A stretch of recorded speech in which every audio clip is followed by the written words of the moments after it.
안녕하십니까. 4월 10일 이슈이스다 시작합니다. 어제 바이든이 미국의 총기 사고 막겠다면서 대대적인 기자회견 쇼하면서 고스톱건 방지 대책을 발표했는데요. 바로 다음 날인 오늘 뉴욕 지하철역에서 대형 총격 사건이 발생해 최소 13명의 중경상을 입었습니다. 이쯤 되면 바이든은 무슨 역기가 아닐까 싶은데요. 말만 하면 반대로 일이 꼬여버리는 인간이 백악관에 앉아 있는 겁니다. 내용 보면요. 12일 오전 8시 24분경 뉴욕 브루클린 36번가 지하철역에 묻지마 범죄로 보이는 총격 사건이 발생했습니다. 소방당국은 연기로 가득 찬 지하철역에서 13명의 부상자를 확인했고 이 중 7명이 총에 맞았다고 밝혔습니다. 뉴욕포스트는 경찰 소식통을 인용해 범인이 지하철 객차 안에서 연막탄을 터뜨린 뒤 총을 난사한 것으로 보인다고 보도했습니다. 총에 맞은 7명 중 5명은 같은 객차에 타고 있던 탑승객으로 확인됐습니다.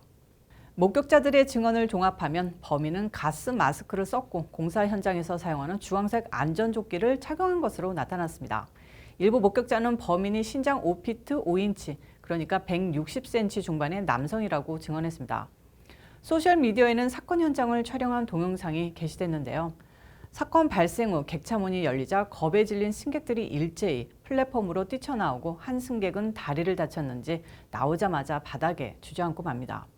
이 와중에 객차 안에서 빠져나온 연기가 플랫폼을 가득 채웠습니다. 경찰은 범행 현장에 탈출한 범인을 추격 중입니다. 말 그대로 이런 추격전을 맨헌트라고 부르는데요. 범인이 곧 붙잡힐까 미국민들의 눈은 온통 뉴욕 브루클린으로 집중된 상태입니다.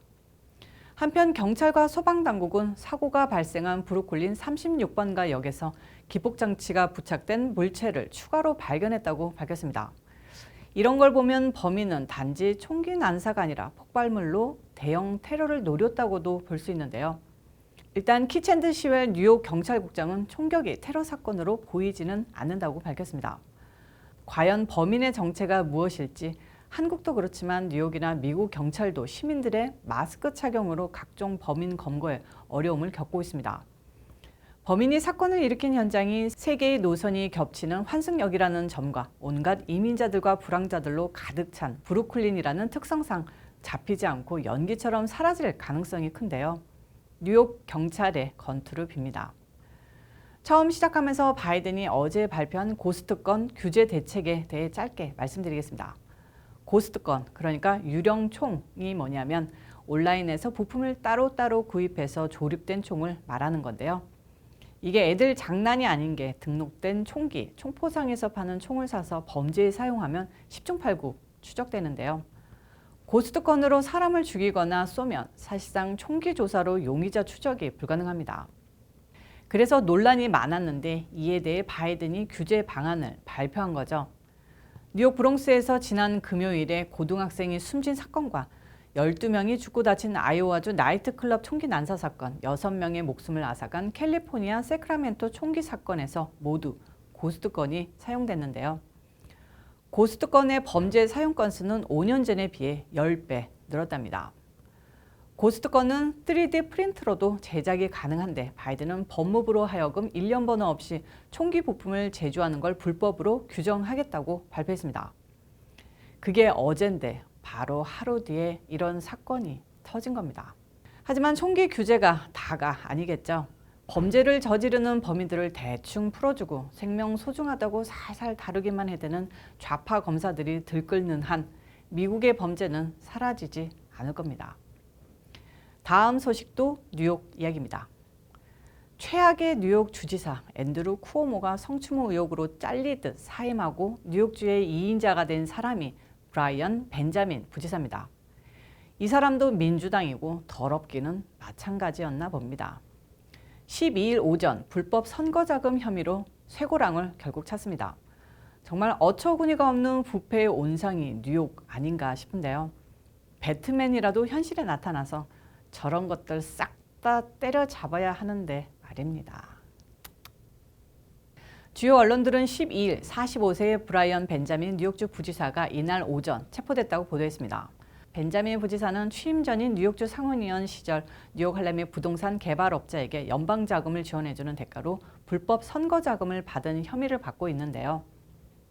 연방수사국과 뉴욕 남부지검 수사에 따르면 부동산 개발업자는 2019년 당시 벤자민 주 상원의원이 뉴욕시 감사원장에 출마하자 가족과 지인 등의 명의를 도용해 선거 자금을 기부했다고 합니다. 지난해 11월 체포된 부동산 개발업자는 불법으로 수천 달러 상당의 선거 자금을 기부했다는 사실을 자백했다는데요. 벤자민도 굴비처럼 엮여 잡혀 들어간 것입니다. 브라이언 벤자민은 하버드대 경영대학원 출신으로 흑인들의 빈민가 할렘에서 용난 케이스였습니다. 그런데 졸업 후 자신의 고향인 할렘으로 돌아와 공공주택 개발 사업으로 돈을 긁어 모았고요. 지난 2017년 뉴욕주 상원의원으로 당선됐습니다. 영화나 드라마에서 볼 수 있는 전형적인 악당들의 성공담과 비슷한 것 같습니다. 그래서 영화는 현실을 투영한다고 하나 봅니다. 벤자민 부지사는 지난해 8월 쿠오모 전 지사가 자진해서 사퇴한 뒤 캐시 호컬 신임 주지사의 지명을 받아 뉴욕주의 2인자가 됐는데요. 6개월 만에 나락으로 떨어졌습니다. 그런데 이제 뻔하죠. 내가 유색인종이기 때문에 모함에 나락으로 떨어뜨렸다. 뭐 이런 식으로 인종 이슈 끌고 나오면서 무고함 주장할 게 뻔한데요. 한번 두고 보겠습니다. 다음 소식입니다. 40년 만에 최고치를 경신한 인플레이션으로 미국민들의 고통이 계속되고 있습니다. 3월 인플레가 전달 7.9%에서 더욱 뛰어 무려 8.5%인데요.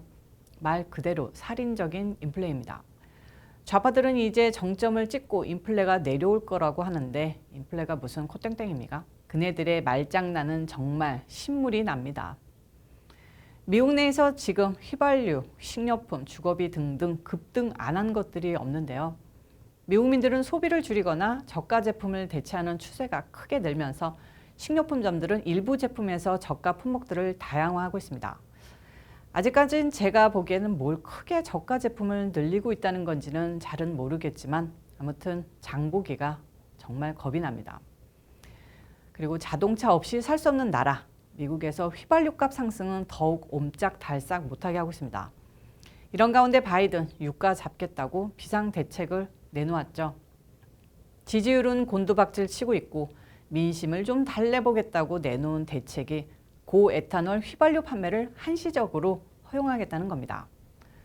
그놈의 환경, 그린 에너지 타령을 뒤로하고 11월 중간선거가 중요했는지 부랴부랴 내놓은 대책이 한시적 고에탄올 휘발유 판매인 건데요. 바이든은 아이오와 바이오 연료 공장을 방문해 이 같은 방안을 발표할 예정입니다. 이 같은 결정도 지난 메카시 주지사 톰 빌삭 농업부 장관 등의 내부 토론 끝에 나온 거랍니다. 아이오와는 에탄올의 원료로 사용되는 옥수수의 주 생산지입니다. 그러나 친환경 연료로 알려진 옥수수 에탄올이 일반 휘발유보다 환경에 더 나쁜 영향을 미친다고 합니다. 거기다 에탄올 함유량을 15%로 높인 이른바 E50는 더운 여름철을 사용할 경우 스모그를 악화할 수 있다는 우려에도 불구하고 백악관 측은 유가 억제 효과가 발생할 것이라며 연료 판매를 허용하겠다는 거죠. 이걸 사용하면 갤런당 10센트가량 휘발유 값이 내려갈 수 있다는데 기름값 90% 이상 인상시켜놓고 꼴랑 10센트 유가 억제 효과가 있다고 말하고 있다니 어처구니가 없습니다. 전문가들조차 중장기적 관점에서 이번 조치는 실질적으로 유가에 미치는 영향은 미미할 것이라고 지적했는데요. 그건 전문가가 아닌 저도 다 알 것 같습니다. 휘발유값 급등에 그놈의 푸틴 타령 좀 제발 그만했으면 좋겠습니다. 오늘 이슈 이슈다는 여기까지입니다. 시청해주셔서 감사합니다. 오늘도 변함없이 좋아요, 구독, 알림 설정까지, 광고 시청까지 꾹꾹꾹 눌러주시고 시청도 해주시기 바랍니다. 저는 또 다음 영상에서 찾아오도록 하겠습니다. 빠이.